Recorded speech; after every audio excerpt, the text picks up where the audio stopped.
La grille du portail de mariage s'ouvrit exactement à 16 heures et 3 SUV noirs remontèrent l'allée de gravier en formation parfaite.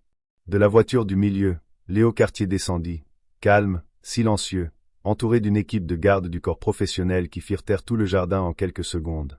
Devant l'hôtel, Olivia Laurent se figea. La mariée qui lui avait envoyé cette invitation pour l'humilier vit son propre sourire se fissurer sur ses lèvres. Ce n'était pas l'homme qu'elle avait passé 2 ans à traiter d'échec.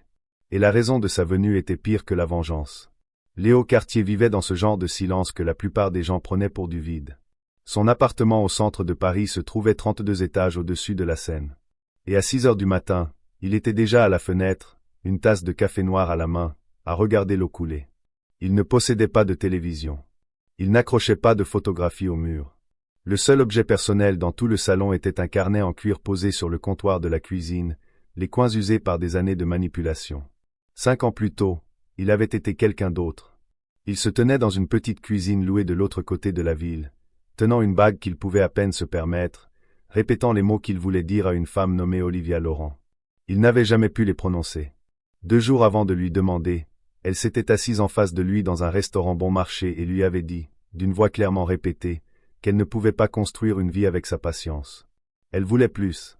Elle méritait plus. Et lui, avait-elle dit doucement, ne serait tout simplement pas suffisant. Léo n'avait pas discuté. Il ne l'avait pas appelé après son départ. Il avait payé l'addition, était rentré chez lui et avait glissé la bague dans le carnet en cuir qui trônait maintenant sur son comptoir de cuisine. Puis il s'était mis au travail. Il travaillait comme certains hommes boivent, en silence, chaque jour, sans explication. En 2 ans, il possédait une entreprise de sécurité privée avec des bureaux dans 3 régions. En 4 ans, son nom apparaissait dans des rapports sectoriels qu'il ne prenait même pas la peine de lire. Il n'annonçait rien. Les seules personnes qui connaissaient l'ampleur de ce qu'il avait construit étaient les hommes qui travaillaient pour lui et les avocats qui géraient ses contrats.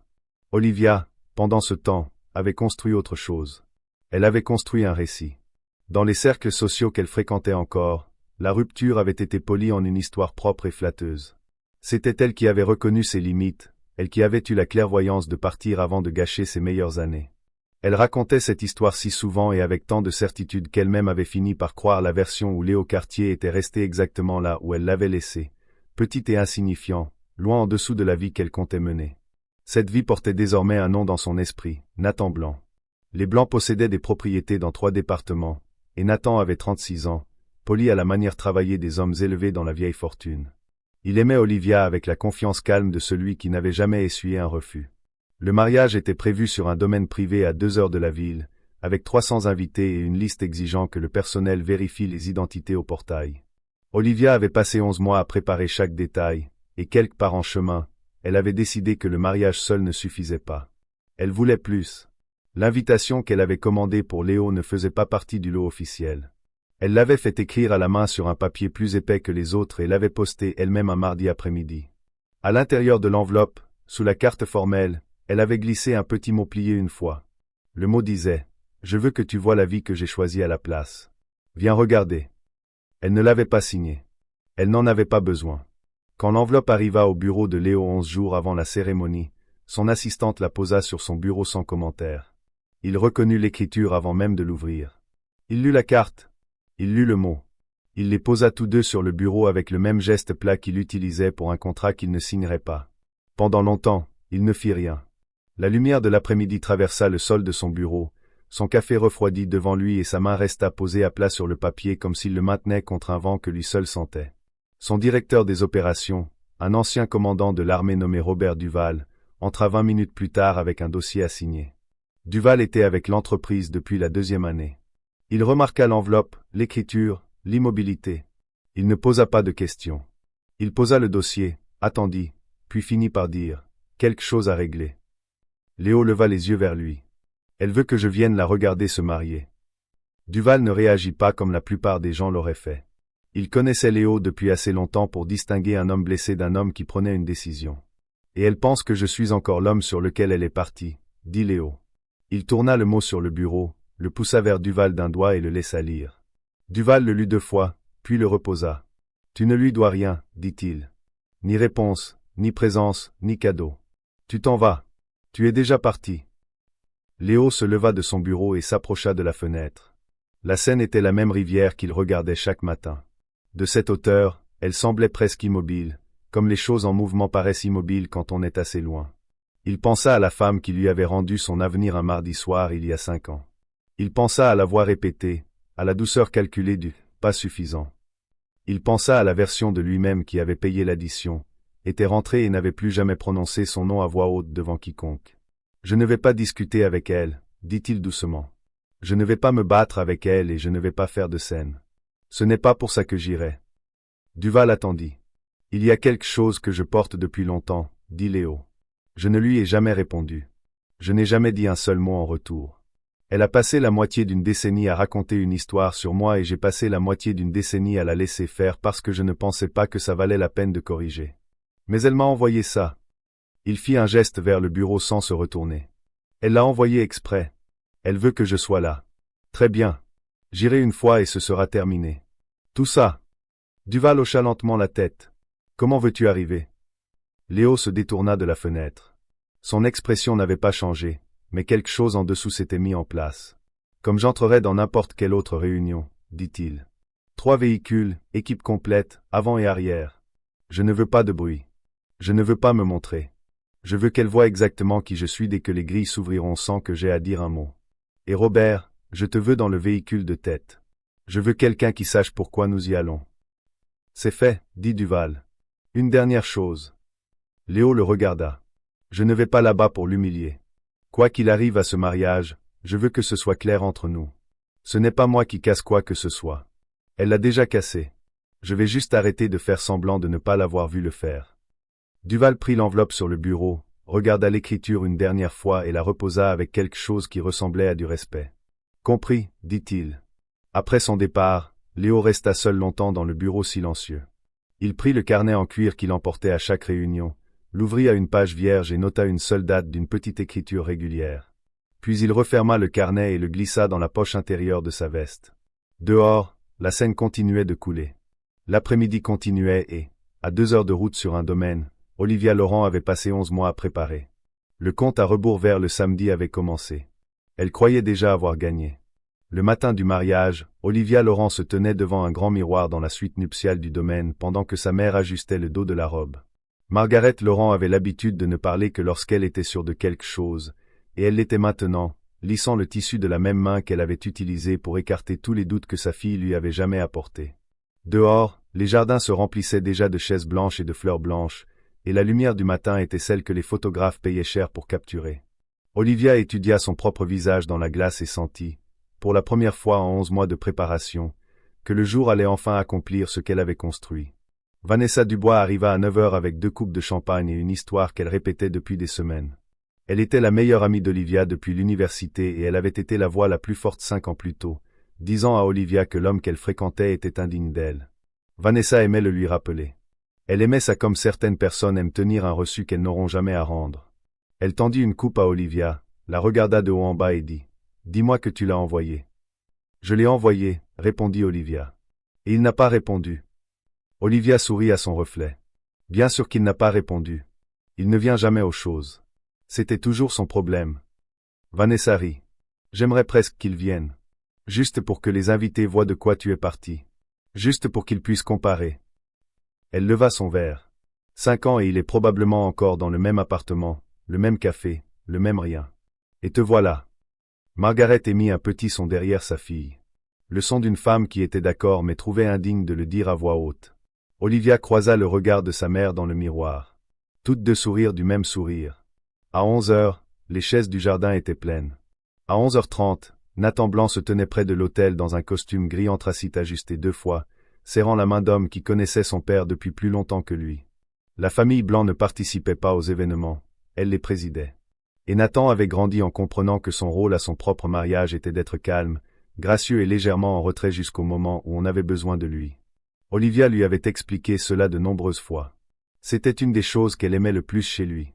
Elle lui avait aussi expliqué d'autres choses. Au fil des mois de fiançailles et de conversations douces les longs soirs, elle lui avait raconté la version de son passé qu'elle voulait qu'il emporte dans le mariage. Il y avait eu un homme avant lui. Oui, il y a des années. Rien de sérieux. Elle était restée trop longtemps par pitié, disait-elle, et était partie dès qu'elle avait compris qu'il ne pourrait pas lui offrir la vie qu'elle voulait. Nathan avait écouté, embrassé son front et n'avait jamais demandé le nom de l'homme. Il aimait la certitude d'Olivia sur les choses. Il y voyait la preuve de son jugement. Aussi, quand un des garçons d'honneur remonta la pelouse en courant à 16 heures et dit à Nathan que 3 SUV noirs venaient de franchir le portail principal sans rendez-vous, la première réaction de Nathan fut une légère irritation plutôt que de l'alarme. Il supposa qu'il s'agissait d'un fournisseur ou d'une livraison tardive. Il se tourna vers le portail pour le renvoyer. C'est alors qu'il vit les portes de la voiture du milieu s'ouvrir et 4 hommes en costume sombre en sortir dans une formation qu'aucun fournisseur au monde n'avait jamais adoptée. Le 5e homme à sortir ne faisait pas partie de la formation. Il la traversa. Il avait la trentaine avancée, portait un costume noir sur mesure, ajusté aux épaules. Et il ne regarda ni le portail ni les invités rassemblés sur la pelouse. Il regarda droit vers l'allée menant à l'hôtel et les 4 hommes en costume sombre ajustèrent leur position autour de lui sans qu'un mot soit prononcé. Du véhicule de tête, Robert Duval sortit. Il jeta un lent regard sur la propriété et fit un petit signe de tête que les hommes les plus proches captèrent sans tourner la tête.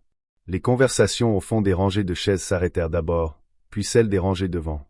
Au moment où Léo Cartier eut fait 20 pas sur la pelouse, tout le jardin des 300 invités était tombé dans un silence qu'on ne voit pas au mariage. Les verres s'abaissèrent, les têtes se tournèrent. Un quatuor à cordes qui jouait sous un petit dais blanc laissa la dernière note s'éteindre et ne commença pas la suivante. Devant l'autel, Nathan regarda l'homme approcher et ressentit pour la première fois depuis le matin quelque chose qu'il ne put nommer immédiatement. Ce n'était pas de la peur. C'était le sentiment plus calme qui arrive quelques secondes avant qu'une personne se rende compte qu'on lui a dit quelque chose de faux. Dans la suite nuptiale, Olivia ne savait encore rien de tout cela. Elle était dans la petite pièce adjacente avec sa mère, attachant le dernier fermoir d'une boucle d'oreille quand Vanessa poussa la porte sans frapper. Le visage de Vanessa avait pris la couleur du papier. « Il est là », dit Vanessa. Olivia ne se retourna pas. « Qui est là ?»« Léo. » La main sur la boucle d'oreille s'immobilisa. « Il est au bout de la pelouse. » Vanessa continua. « Il a des gens avec lui. La sécurité. 4 d'entre eux et des voitures. Il y a 3 voitures noires au portail. » Margaret Laurent s'avança avec l'assurance lisse qu'elle utilisait au dîner où quelqu'un avait dit une bêtise. « Il bluffe, dit-elle. Il a emprunté une voiture et loué des costumes. C'est exactement le genre de choses qu'un homme comme lui ferait. » Vanessa secoua la tête, la voix plus fine. « Mère, ils ne sont pas loués. Je sais à quoi ressemble du loué. » Olivia se détourna enfin du miroir. Elle ne regarda pas sa mère. Elle regarda Vanessa. « Que veux-tu dire ?»« Je veux dire qu'il n'est pas venu seul et qu'il n'est pas venu petit, » dit Vanessa. « Je veux dire que les gens le regardent. Les gens se lèvent de leur chaise.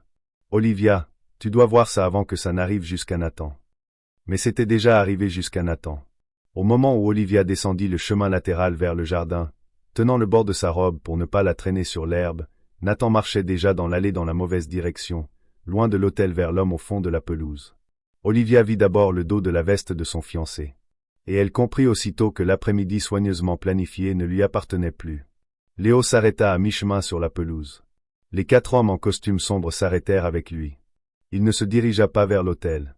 Il attendit, les mains jointes légèrement devant lui pendant que Nathan franchissait la distance entre eux. Les invités de chaque côté de l'allée ne faisaient plus semblant de ne pas regarder. Nathan l'atteignit en premier. Il était plus grand que Léo d'1 centimètre et il utilisait ce centimètre comme les hommes de son milieu utilisaient tout le reste, avec une petite assurance automatique. « Je pense qu'il y a une erreur, » dit Nathan d'une voix égale. « C'est un événement privé. »« Il n'y a pas d'erreur, » répondit Léo. Sa voix était plus basse que Nathan ne s'y attendait, plus calme. « J'ai été invité par la mariée, de sa propre main. » Nathan étudia son visage. « Et vous êtes Léo Cartier. » Le nom traversa le visage de Nathan comme un petit caillou traverse la surface d'une eau calme. Il ne le montra pas longtemps. On l'avait élevé ainsi. Mais quelque part au fond de la pelouse, un invité plus âgé en costume marine fit 2 pas vers l'allée et dit à moitié pour lui-même, à moitié pour la femme à ses côtés. « Quartier de Cartier Protection. » « C'est ce quartier-là. » La femme à ses côtés se tourna. « L'entreprise de sécurité. Celle avec qui l'aéroport travaille.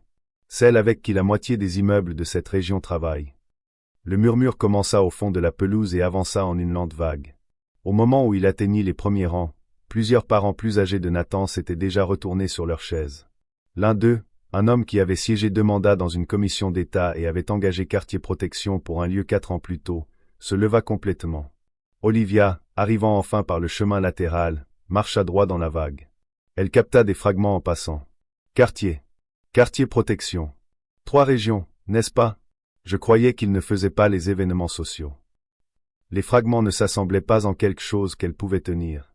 Elle avait passé 5 ans à décrire un homme resté exactement là où elle l'avait laissé. Elle l'avait décrit au dîner. Elle l'avait décrit à Nathan. Elle se l'était décrit à elle-même.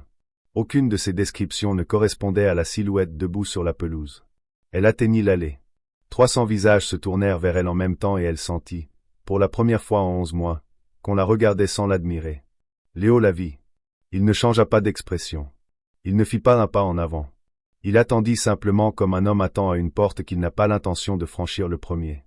Léo, parvint à dire Olivia. Sa voix sortit plus petite qu'elle ne le voulait. Elle essaya à nouveau. Léo, tu es venu. Tu me l'as demandé. Sa main monta vers le côté de sa robe sans destination. Pas comme ça. Tu m'as demandé de venir regarder, dit Léo. Je suis venu comme je viendrais à n'importe quoi d'autre. Nathan, toujours entre eux, regarda Olivia, et Olivia vit sur son visage la première version d'une question à laquelle elle n'avait jamais préparé de réponse. Il se tourna légèrement vers elle.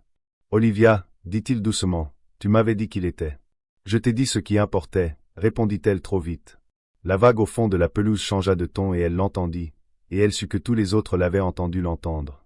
Margaret Laurent arriva au coude de sa fille avec l'expression d'une femme sur le point de gérer une situation. Monsieur Cartier, dit-elle avec la chaleur travaillée qu'elle utilisait au gala. Je suis sûr qu'il y a eu un malentendu concernant l'invitation. Nous sommes au milieu d'un événement privé. Madame Laurent. La voix de Léo la coupa sans s'élever. Votre fille m'a envoyé une invitation écrite à la main il y a 11 jours. À l'intérieur, elle a inclus un mot. Le mot me demandait de venir regarder la vie qu'elle avait choisie à la place de la mienne. Je ne suis pas là pour interrompre quoi que ce soit. Je suis là parce qu'elle m'a demandé d'être là. Il regarda Olivia à nouveau. Et parce qu'il y a une chose que j'aurais dû dire il y a 5 ans.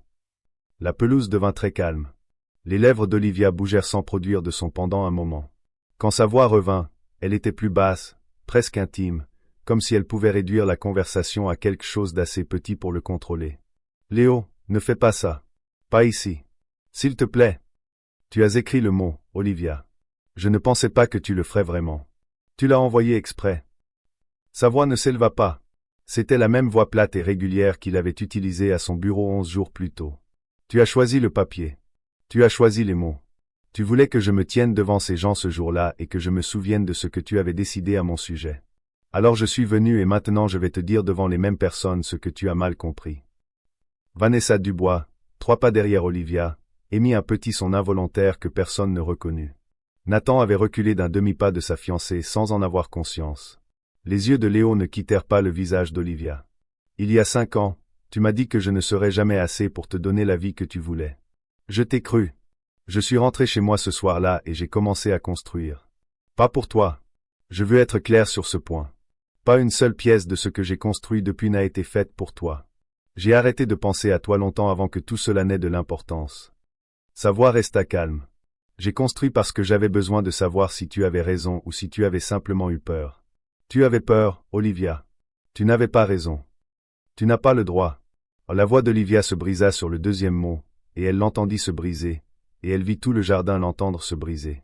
Je n'ai pas le droit de quoi? Le ton de Léo ne s'aiguisa pas. Il s'adoucit, ce qui était d'une certaine façon pire. Je n'ai pas le droit de répondre à l'invitation que tu m'as envoyée. Je n'ai pas le droit de me tenir sur la pelouse où tu m'as invité. Tu as passé des années à dire aux gens que j'étais un homme qui ne pouvait pas suivre ton rythme. Tu l'as dit à cet homme. Il fit un très léger geste vers Nathan sans le regarder. Tu l'as dit à ta mère. Tu l'as dit à tes amis. Tu as construit une histoire que tu pouvais emporter dans un mariage. Et puis il y a 11 jours, tu as décidé que l'histoire n'était pas assez satisfaisante à moins que je sois là pour en être la forme. Olivia ouvrit la bouche. Rien n'en sortit. Je ne suis pas là pour me venger, dit Léo. Je veux que tu l'entendes parce que je sais que c'est la version qu'il te sera le plus facile de te raconter après. Je ne suis pas en colère contre toi, Olivia. Je ne l'ai pas été depuis longtemps. Je suis venu parce que tu me l'as demandé, et parce qu'il y a une phrase que j'aurais dû dire il y a 5 ans et que je n'ai pas dite. Et elle est restée dans un carnet dans ma poche depuis. Il sortit le carnet en cuir de la poche intérieure de sa veste. Il ne l'ouvrit pas. Il le tint simplement comme un homme tient une chose qu'il a portée si longtemps qu'elle a cessé d'être un objet pour devenir une habitude. À la phrase, dit-il, et que je ne t'ai jamais dû de preuve. Ni alors, ni maintenant, ni aucun jour entre les deux. Tu as décidé que je n'étais pas assez et tu es parti. C'était ton choix. Ce n'était pas un verdict. C'était un choix. Et j'ai passé trop longtemps à te laisser en parler comme si c'était un verdict. Il glissa le carnet dans sa veste. C'est tout ce que je suis venu dire. Nathan, qui était resté silencieux pendant presque une minute entière, tourna enfin la tête vers Olivia. Il ne haussa pas la voix. Les Blancs ne haussaient jamais la voix. Il la regarda simplement avec l'expression calme et attentive d'un homme qui venait de réaliser que la femme qu'il allait épouser avait passé 11 mois à lui raconter une histoire dont le personnage principal venait de remonter sa pelouse et de la corriger en 2 minutes. « Olivia, dit-il, est-ce que quelque chose de ce qu'il vient de dire est inexact ?»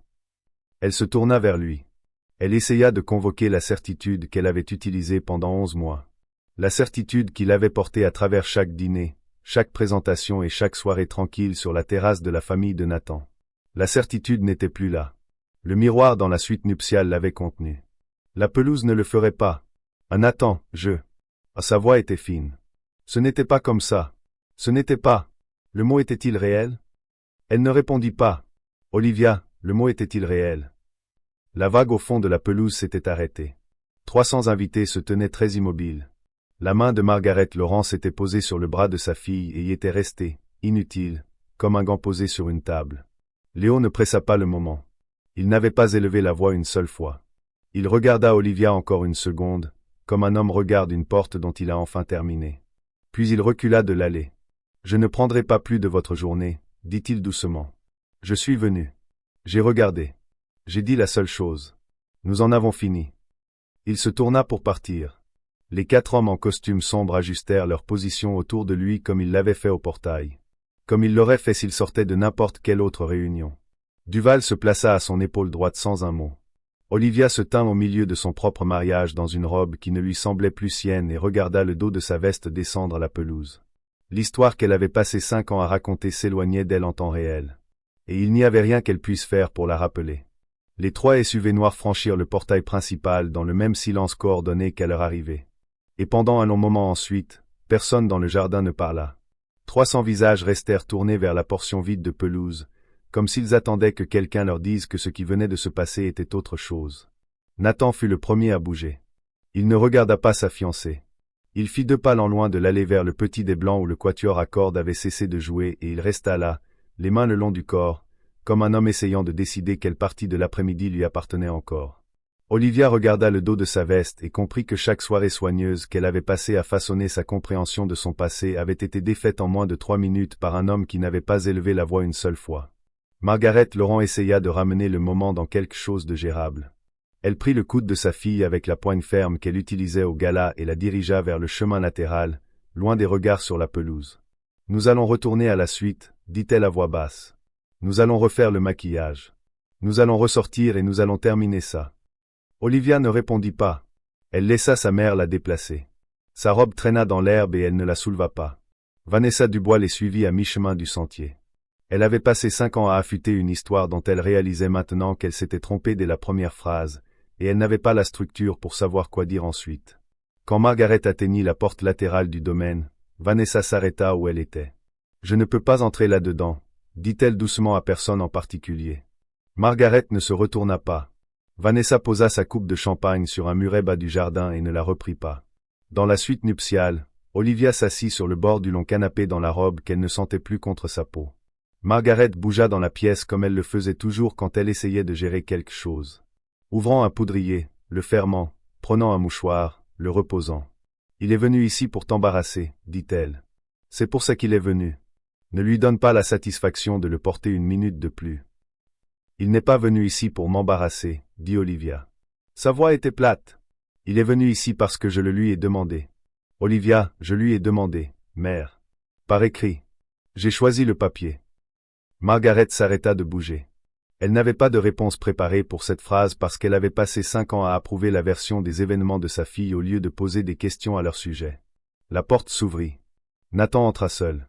Il la referma derrière lui avec le même geste contrôlé qu'il utilisait pour tout le reste, et il resta près de l'entrée plutôt que de s'approcher d'elle. Olivia comprit la distance avant qu'il dise quoi que ce soit. Elle s'était elle-même tenue près d'entrer dans d'autres pièces avec d'autres personnes.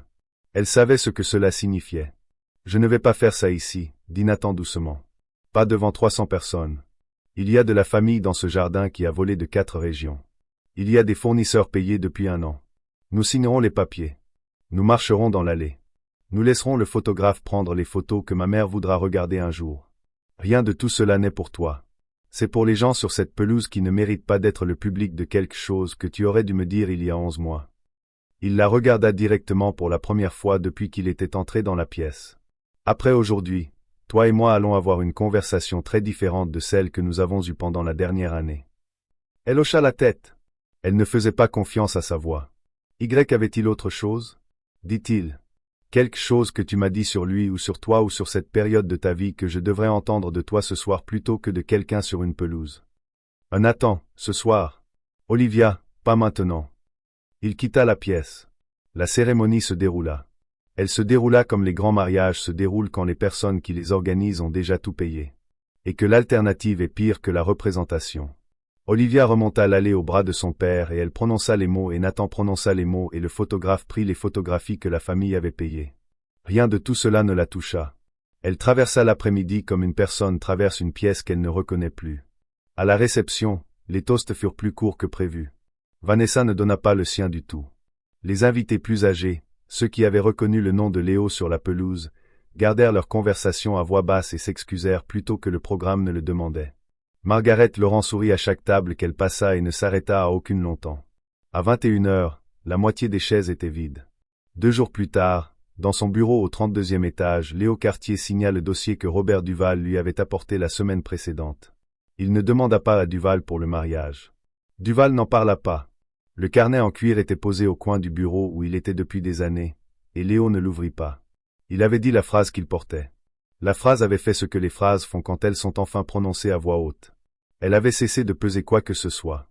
En fin d'après-midi, il se tint à la fenêtre avec un café noir. La rivière en bas coulait comme elle coulait toujours, indifférente et lente. Il pensa à Olivia pendant un moment calme, puis il pensa à elle comme il pensait à la plupart des choses d'il y a longtemps. Pas très souvent, et pas très longtemps. L'histoire qu'elle avait passé la moitié d'une décennie à raconter sur lui ne nécessitait plus de réponse. La pelouse avait été la réponse. Il n'y en aurait pas d'autre. 2 heures plus loin sur l'autoroute, dans une chambre d'hôtel qu'elle avait réservée pour la nuit de noces, Olivia Laurent était assise sur le bord d'un lit dans une robe qu'elle n'avait pas encore enlevée et regardait ses propres mains. Nathan était dans la pièce voisine. La conversation qu'il lui avait promise attendait de l'autre côté de la porte et elle savait déjà, comme une personne sait, quelle forme elle allait prendre. Elle avait passé 5 ans à essayer de rendre un homme assez petit pour entrer dans l'histoire qu'elle voulait raconter. Elle avait construit une vie entière sur cette histoire et elle avait invité l'homme lui-même à venir se tenir à côté le jour le plus public de sa vie et l'histoire n'avait pas survécu à la comparaison. C'était elle qui devait vivre avec le reste.